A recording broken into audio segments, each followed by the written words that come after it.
लड़की बिना शादी के क्यों नहीं रह सकती? जैसे लड़का रह सकता है, फिर लड़की क्यों नहीं रह सकती? क्योंकि मैंने एक क्वेश्चन घर पर किया कि मुझे शादी नहीं करना है, तो मेरे घर वाले एकदम गुस्सा हो गए। पता नहीं, मतलब पिताजी, मेरा भाई, तो क्यों आपको नहीं शादी करनी है? क्यों नहीं करना? गुरुदेव, इसलिए नहीं करना है क्योंकि ये संसार में सब लोग जैसे कि उलझे हुए हैं ना। जैसे कि कोई दादी अपने पोते को छोड़ती ही नहीं है। क्योंकि मेरी एक बुआ जी है, छोटी बुआ जी, मैं उनको बहुत समझाती हूँ। उनके पोता पोती है, इतना मोह है, इतना मोह है, बहुत ज़्यादा। भागवत कथा सुनते हैं वो आपकी, मगर मोह माया बहुत ज़्यादा है उनकी। तो उनको देख के ऐसा लगता है कि मुझे शादी करने से मैं भी इस मोह माया में कहीं भगवान को ना भूल जाऊँ। तब तो आपको जरूर करनी चाहिए, ताकि समाज को आप बता सको कि देखो गृहस्थी में रह के आप उलझे पड़े हो और देखो हम बिल्कुल नहीं उलझे। आपको ये ज्ञान है कि हमें मोह माया में नहीं उलझना। तो आपको गृहस्थ में जाकर और फिर उसमें रह करके समाज को बताना है। भगवान राम ने विवाह क्यों किया? इसलिए किया कि गृहस्थी चलाई कैसे जाती है। अच्छे लोग यदि समाज से दूरी बना लेंगे तो समाज का मार्गदर्शन कौन करेगा? और एक मेरी बुराई, जो कि मैं 3 साल पहले बहुत मतलब इतनी वैसी थी, जैसे कि इंस्टाग्राम, व्हाट्सअप, फेसबुक, 2-2, 3-3 घंटे मतलब ऐसे निकल जाते थे ना, पता ही नहीं चलता था। अब मुझे उनको ओपन करने का टाइम नहीं रहता है, क्योंकि मेरी कथा और मेरा काम सबसे ज़्यादा प्रिय है। और गुरुदेव, एक और क्वेश्चन है, जैसे कि मेरी अगली साल शादी है, मतलब होएगी है, क्योंकि मेरे जो पिताजी है ना, उन्होंने बोला है कि अगली साल फाइनल है। मगर मैं ऐसा सोच रही हूँ कि जैसे कि मैं मीडियम घर से हूँ, 3, 3.5, 4 लाख में मेरी शादी हो जाएगी। मगर मुझे सोफ़ा सेट, फ्रिज, कूलर्स, इनकी मुझे ज़रूरत नहीं है। अरे आपको नहीं है, जहाँ हो रही है वो तो मांगते हैं। आजकल तो शादी आपकी थोड़ी ज़रूरत होती है। सोफे में आपको बैठने ही नहीं मिलेगा, वही बैठ के तोड़ डालेंगे सब।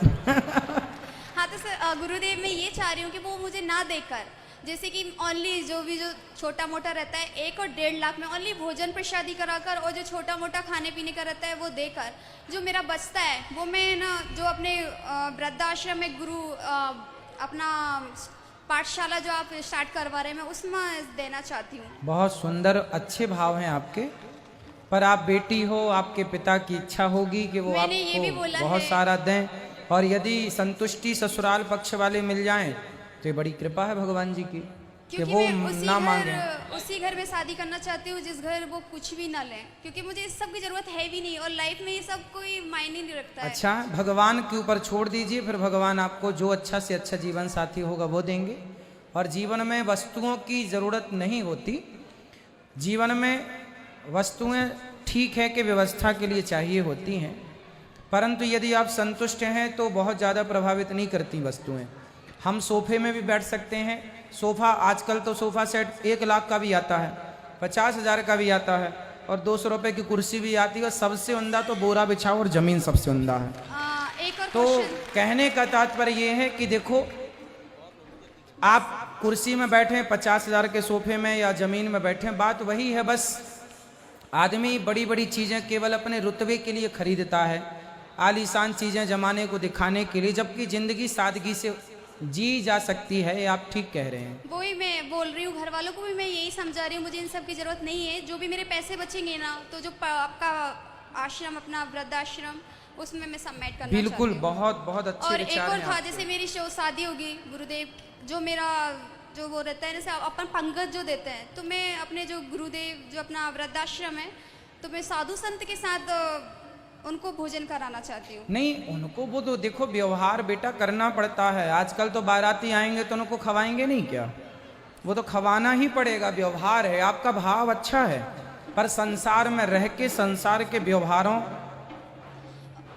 के बीच में रहकर व्यवहार करने ही पड़ेंगे, बिना व्यवहार के गुजारा नहीं है। हाँ, एक और, जैसे कि बोलते हैं, पहले मैं कोई दान नहीं देती थी। मैं जॉब करती हूँ और नॉर्मली मेरी 10+ सैलरी है नॉर्मल।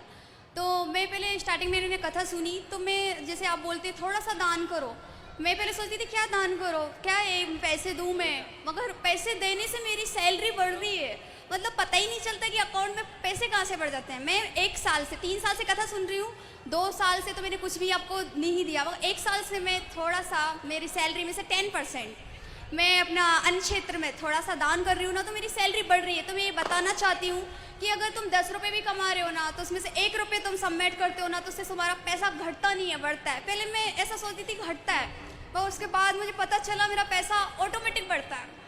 सही है। भगवान देखिए, किसान खेत में बीज बोता है तो माटी भी कई गुना करके वापस करती है। देने से कभी कम नहीं हुआ किसी का। इसलिए हमारी संस्कृति हमें देना ही तो सिखाती है। हमारी संस्कृति इतनी श्रेष्ठ है, जब गेहूं किसान के घर होता है तो गेहूं का बीज तो जब गेहूं कटता है तो जो उसका भूसा होता है वो गायों को दिया जाता है। उसका जो आटा होता है, गेहूं को पीस के आटा चींटियों को होता है, दाना पक्षियों को होता है। पहली रोटी बनती है तो गाय को, आखिरी रोटी कुत्ते को। हमारी संस्कृति ने हमें सिर्फ देना सिखाया है। और इसका साइंटिफिक ये है कि जब आपके हाथ देने के लिए आगे जाते हैं तो उन्हीं हाथ में बढ़े हुए हाथ में परमात्मा पकड़ाता चलता है कि तेरे हाथ बढ़े हैं, तू लेता भी चल।